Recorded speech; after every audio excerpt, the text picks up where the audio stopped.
પાદરાના માનસી hospital અને અપંગના ઓજસ ગુજરાત દ્વારા દિવાળીનો આ પાવન પર્વ હોય ત્યારે સેવા અને સમર્પણના ભાવથી જરૂરિયાતમંદોને દિવ્યાંગજન જે જરૂરિયાતમંદ છે તેવાને કાઠિયાવાડી હોટલમાં જમવાનું કરાવવામાં આવ્યું। આ રીતે તેમની સાથે દિવાળીના પર્વની ઉજવણી કરવામાં આવી છે। અપંગના ઓજસ ગુજરાત અને પાદરા માનસી હોસ્પિટલના ડોક્ટર હાર્દિક બારોટના સહકારથી દિવાળી તહેવારોને અનુલક્ષીને માનવતાએ સાચી ઓળખ, સેવા જેમનો ધર્મ છે, સેવા જ સાચો પ્રેરણાદાયક માર્ગ બનાવનાર દિવ્યાંગજનોના આશીર્વાદથી પાદરાની કાઠિયાવાડી હોટલમાં સ્વાદિષ્ટ ભોજન દિવ્યાંગજનોને કરાવવામાં આવ્યું। મીઠાઈ અને ગિફ્ટ પણ વિતરણ કરવાનો કાર્યક્રમ રાખવામાં આવ્યો।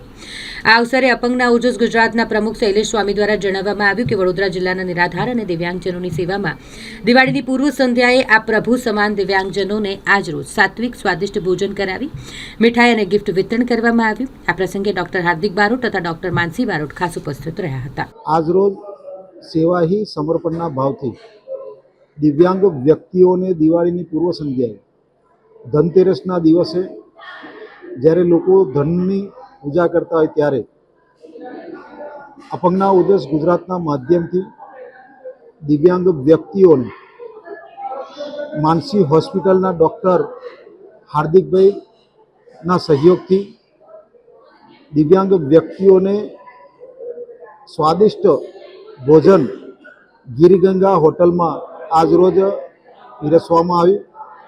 તમામ દિવ્યાંગ વ્યક્તિઓને સ્વાદિષ્ટ ભોજનની સાથે દિવ્યાંગ વ્યક્તિઓને દિવાળીમાં નૂતન વર્ષના શુભકામનાઓ પાઠવી તેમજ આ તમામ દિવ્યાંગ વ્યક્તિઓને ગિફ્ટના સ્વરૂપમાં ગિફ્ટ આપવામાં આવી અને ભવિષ્યમાં દિવ્યાંગ વ્યક્તિઓ આત્મનિર્ભર થાય અને સેવા ही સમર્પણના ભાવથી દિવ્યાંગ વ્યક્તિઓની આર્થિક, સામાજિક અને શૈક્ષણિક પુનર્વસન થાય તે માટેના પ્રયત્નો આજરોજ અપંગના ઓજસ સંસ્થાના માધ્યમથી માનસી હોસ્પિટલ પાદરાના સહયોગથી દિવ્યાંગ વ્યક્તિઓને દિવાળીની ઉજવણી કરવામાં આવી।